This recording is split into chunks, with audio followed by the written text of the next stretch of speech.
Hi guys, welcome to the Smart B Monday Wrap with John for the 24th of July 2023. What a weekend of sport we've had with Australia, kicking off one series in style and wrapping up another. There's a lot of stuff to cover, so let's get to the around the grounds out of the way before we get to the good stuff. In the NRL, the Dragons look like they will avoid the wooden spoon, thank God, up the Dragons, after just scraping through in what was basically a level of under-8 park football on Thursday night. Shaun Johnson's Warriors broke the Raiders' hearts with a golden point field goal, and the Knights actually upset the Storm, winning 26-18. It was remarkable.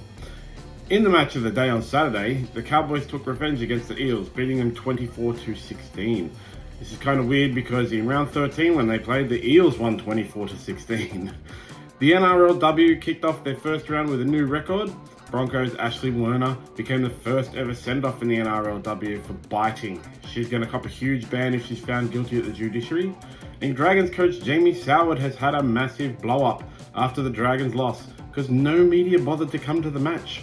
That's thanks to the ongoing saga between the RLPA and the NRL over pay. On to the AFL. AFL ladder was completely rearranged. Our Friday match of the day winners, the Bulldogs, they smashed Essendon to jump from 7th to 5th, while Essendon moved from 8th to 11th. Geelong went from 5th to 8th after going down to the Lions, and the GWS moved into the 8th by absolutely smashing the Sun 15-13-103 to 9-9-63. Season isn't over, but we now have 3 teams on 40 points and 3 teams on 38, so it looks like 8th spot is the last one that's up for grabs. 5th, 6th and 7th are firming.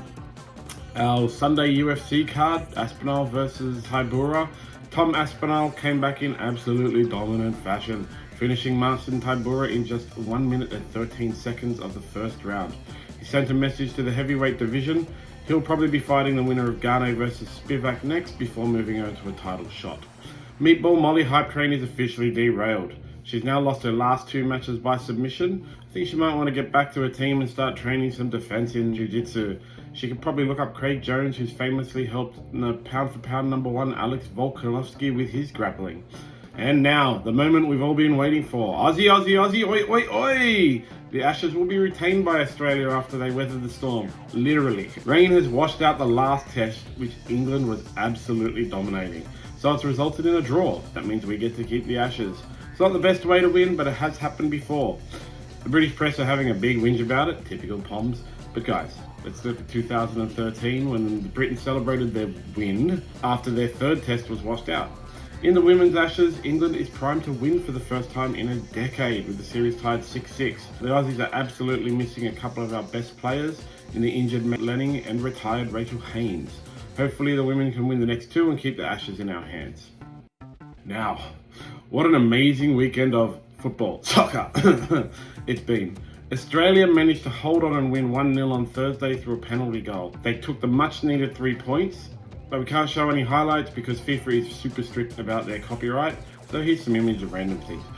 New Zealand has done the unthinkable and upset Norway, beating them 1-0 as well. That's absolutely amazing. At one point, New Zealand was paying $12.50 to win and managed to pull it off. The best thing for the Aussies though is Nigeria managed to tie with the other powerhouse in our pool, Canada.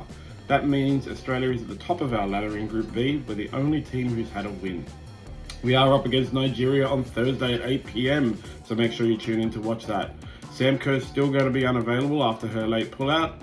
She probably won't be back until our last group match against Canada, so he's hoping Sam Kerr gets better soon. That's our wrap for the weekend. Make sure you follow us on all of our social at SmartB app, and we'll see you on Thursday.